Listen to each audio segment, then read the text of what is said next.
राधे राधे दोस्तों। 5वां अध्याय कार्तिक मास का महात्म्य। राजा पृथु ने कहा, हे मुनि जी, आपने कार्तिक मास में स्नान का फल कहा। अब अन्य मासों में विधिवत स्नान करने की विधि, नियम और उद्यापन की विधि मुझे बतलाइए। देव ऋषि नारद बोले, हे राजन, आप भगवान विष्णु के अंश में उत्पन्न हुए हैं, अतः यह बात आपको मालूम ही है। फिर भी मैं आपको यथोचित विधान बतलाता हूँ, ध्यान से सुनिए। अश्विन मास में शुक्ल पक्ष की एकादशी से कार्तिक के व्रत करने चाहिए। सुबह ब्रह्म मुहूर्त में उठकर के जल का पात्र लेकर गांव से बाहर पूर्व या उत्तर दिशा में जाएं। दिन में अथवा शाम को कान पर जनेऊ चढ़ाकर पृथ्वी पर घास बिछा के सिर को कपड़े से ढककर मुंह और बलपूर्वक भली भांति बंद करके थूक व मांस को रोक कर मल व मूत्र का त्याग करने के पश्चात मिट्टी व जल से भली भांति अपने गुप्तांगों को धोवें। तत्पश्चात जो मनुष्य दातुन मुख की शुद्धि नहीं करता, उसके सब मंत्र निष्फल हो जाते हैं। अतः दांत और जीभ को यत्नपूर्वक शुद्ध करना चाहिए और निम्नलिखित मंत्र पढ़कर वृक्ष के दातुन तोड़नी चाहिए। हे बृहस्पति, तुम हमें आयु, कीर्ति, तेज, प्रजा, पशु, संपत्ति, महाज्ञान, बुद्धि, विद्या हमको प्रदान करो।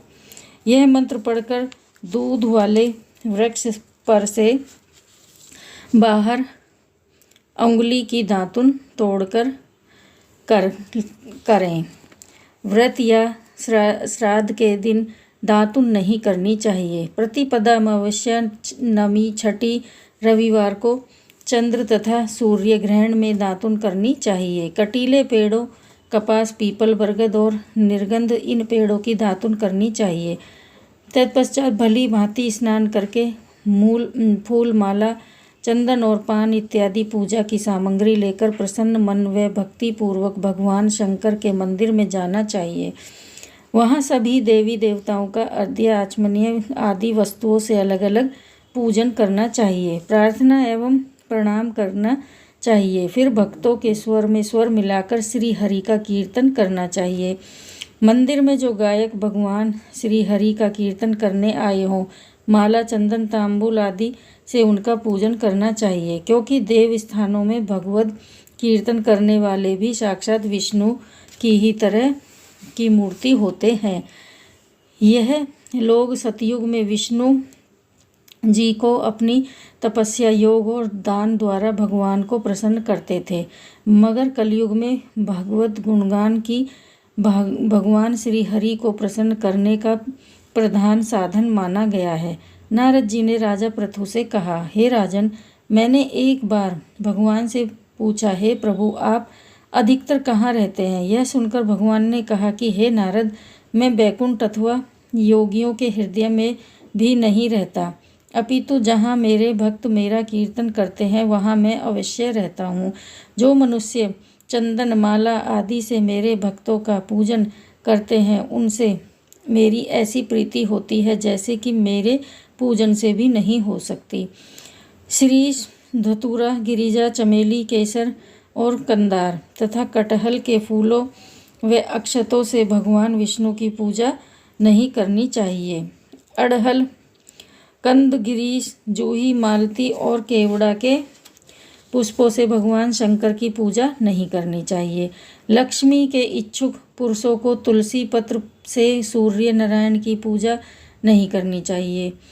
जिन देवताओं की पूजा में जो फूल निर्दिष्ट है, उन्हीं से उनका पूजन करें।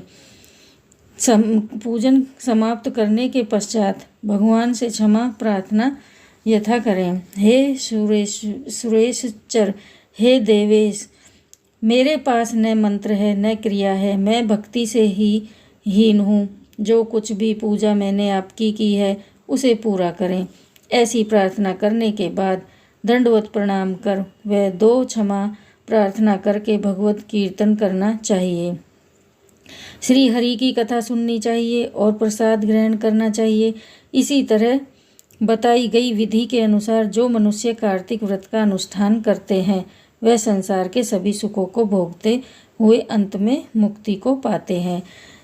अगर दोस्तों आपको टाइम नहीं है तब भी आप किसी भी टाइम अगर कथा के 2 वर्ड भी सुन लेंगे तो अब भी आपको पूरा फल मिलेगा। तो आइए, भजमन नारायण नारायण नारायण, श्रीमन नारायण नारायण नारायण, कृष्ण नारायण नारायण नारायण, राधे नारायण।